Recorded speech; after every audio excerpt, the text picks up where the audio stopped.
தமிழ்நாட்டின் பல்வேறு இடங்களில் நடைபெற்ற நிகழ்வுகளை விரைவுச் செய்திகளாக பார்க்கலாம். நீட் தேர்வு தொடர்பாக முதலமைச்சர் மு.க.ஸ்டாலினுக்கு எதிர்க்கட்சித் தலைவர் ராகுல் காந்தி கடிதம் எழுதியுள்ளார். அந்த கடிதத்தில் நீட் தேர்வு தொடர்பான முதலமைச்சர் ஸ்டாலினின் கடிதத்திற்கு நன்றி தெரிவித்துள்ளவர், மக்களின் வரிப்பணத்தில் நடத்தப்படும் அரசு மருத்துவக் கல்லூரிகளில் வசதி வாய்ப்புள்ள சிலருக்கு மட்டும் வாய்ப்பு கிடைப்பதை தடுக்கும் கூட்டுக்கடமை நமக்கு உள்ளது என குறிப்பிட்டுள்ளார். மேலும் பொது மருத்துவ கல்வி முறையை கட்டமைப்பதில் தமிழ்நாடு ஒரு முன்னோடி மாநிலமாக இருப்பதாகவும், இதை பலவீனப்படுத்தும் எந்த ஒரு முயற்சியும் கட்டாயம் கண்டிக்கப்பட வேண்டும் என்றும் அவர் தெரிவித்துள்ளார். தனியார் பள்ளிகளின் நிர்வாகிகள், முதல்வர்கள் மற்றும் ஆசிரியர்களுக்கு தமிழக அரசின் சார்பில் மிகப்பெரிய அளவில் பாராட்டு விழா நடத்தப்பட இருப்பதாக தனியார் பள்ளிகள் இயக்ககம் அறிவித்திருப்பது அதிர்ச்சி அளிப்பதாக பாமக தலைவர் அன்புமணி ராமதாஸ் தெரிவித்துள்ளார்.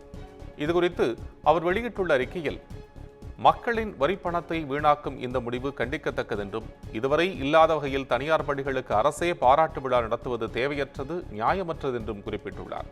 மேலும் 100% தேர்ச்சி பெற்ற அரசு பள்ளிகளின் ஆசிரியர்களை அழைத்து அவர்களுக்கு தமிழக அரசு பாராட்டு விழா நடத்துவதுடன் ஊக்கப் பரிசுகளும் வழங்க வேண்டும் என்றும் அன்புமணி வலியுறுத்தியுள்ளார்.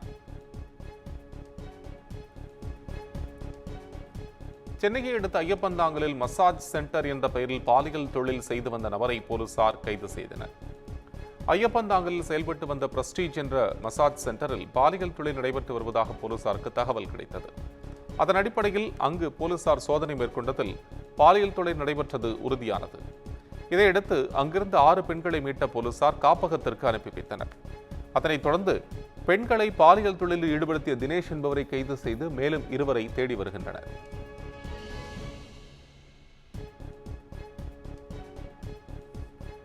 நீலகிரி மாவட்டம் கூடலூர் அருகே மனநல காப்பகத்தில் 20 பேர் புதைக்கப்பட்ட சம்பவத்தில் 2 பேர் மீது போலீசார் வழக்கு பதிவு செய்துள்ளனர். குந்தலாடி பகுதியில் லவ் ஷேர் என்ற பெயரில் மனநல காப்பகம் செயல்பட்டு வந்தது. இக்காப்பகத்தில் பல்வேறு குற்றச்சம்பவங்கள் நடைபெறுவதாக பொதுமக்கள் தொடர்ந்து மாவட்ட நிர்வாகத்திடம் புகார் அளித்தனர். இந்த நிலையில் கடந்த 9ஆம் தேதி கோட்டாட்சியர் தலைமையிலான அதிகாரிகள் மற்றும் போலீசார் அங்கு ஆய்வு மேற்கொண்டதில், அரசிடம் அனுமதி பெறாமல் மனநல காப்பகம் செயல்பட்டு வந்ததும், அதே காப்பகத்தில் 200 மீட்டர் தூரத்தில் 20 பேரின் உடல்கள் புதைக்கப்பட்டிருந்ததையும் கண்டுபிடிக்கப்பட்டது. மேலும் மனநல காப்பகத்திலிருந்து 13 பேரை மீட்ட அதிகாரிகள் கோவையில் உள்ள அரசு மனநல காப்பகத்திற்கு அனுப்பி வைத்தனர். அரசு அனுமதி பெறாமல் காப்பகம் நடத்தி வந்த அகஸ்டின், கிரேசி ஆகியோர் மீது போலீசார் வழக்கு பதிவு செய்துள்ளனர்.